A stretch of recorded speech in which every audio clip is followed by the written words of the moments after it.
Because it's the next step in my career. I want to see what kind of leader I'll be.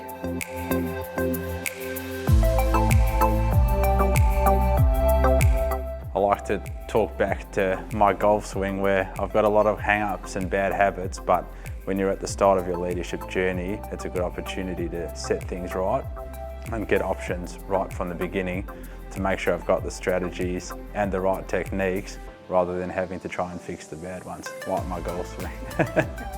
The reason I applied for this is because I'm feel like I'm heading into the next stage of my career at the moment, and I really wanted to discover a bit more about me as a leader.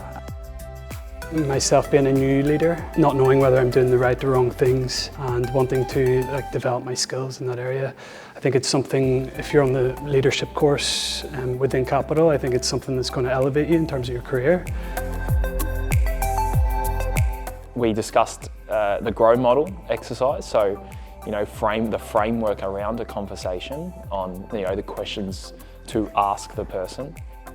It's not about me telling them what to do, it's about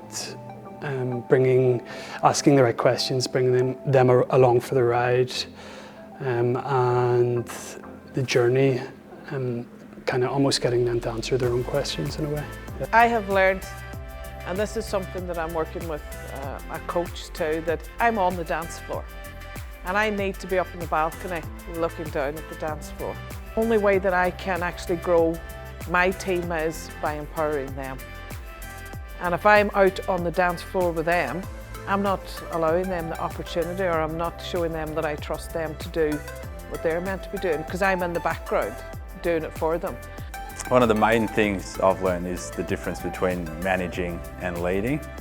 So to go a bit further into that, my understanding is more managers task-based and activities for the team, whereas a leader then culminates all the strategies and visions of the business and then feeds that back through the team in the tasks you're assigning. It's actually bringing together the ideas and vision and direction of the company and communicating that in a way where your team can get inspired and take motivation rather than just looking up to you because you're good at what you do.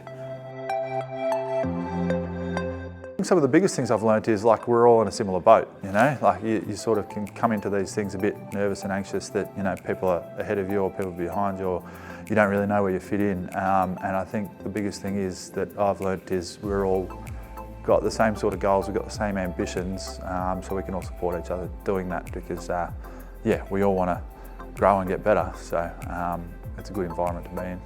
Yes, I definitely feel like you get a lot more engagement from everyone in, and you hear a lot of people open up about themselves, and everyone in the course is happy to put themselves out of their comfort zones, and everyone is engaged, and everyone is, you can see people going off to their own and writing their own notes in their journals, which is very empowering to see people really taking this to 100%. I'm typically not into the role playing and pretending to be somebody or something or in a scenario that's not real. So I think that's been one of the real challenges for me, to open my mind up and be accepting of the fact that I need to step out of the comfort zone if I want to be the best leader possible. One of them would be to do with public speaking, so I had to get up and kind of present in front of groups and stuff like that numerous times.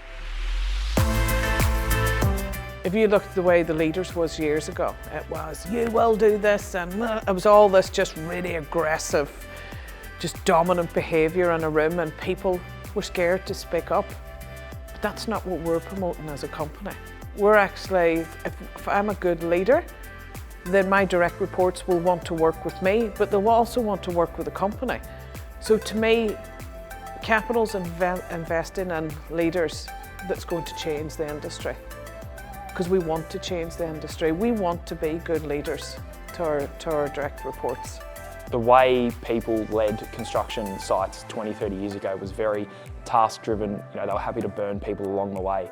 Although the people coming through universities, trade schools, react very differently to that type of terminology. So coaching our teams in finding different ways to talk to, encourage their trade partners, consultants and clients to will then produce a better outcome to the projects that we deliver. Typically, the way leadership has worked in construction is hierarchical. So you've been at the company 20 years, so every 3, 4, 5 years, you become a manager, then a senior manager, then a director. But I think when you're talking about companies like Kapitol, it's based on who carries the vision, who carries the values. Do they have the potential? And then let's work with the potential, not the tenure of the person in the company. I think the biggest thing for me will be that reflection tool is the biggest thing. Like, as long as I'm consistently doing that, I'm always reverting back to, hey, what am I really trying to focus on here? Am I actually aspiring to what I've been trying to work on the last 2.5 days? What the course has given us is a buddy. So that buddy, we're holding each other to account. So we're going to have frequent catch-ups, go for coffees, and actually go through our development plans and ensure that we are holding ourselves to those goals that we want to deliver.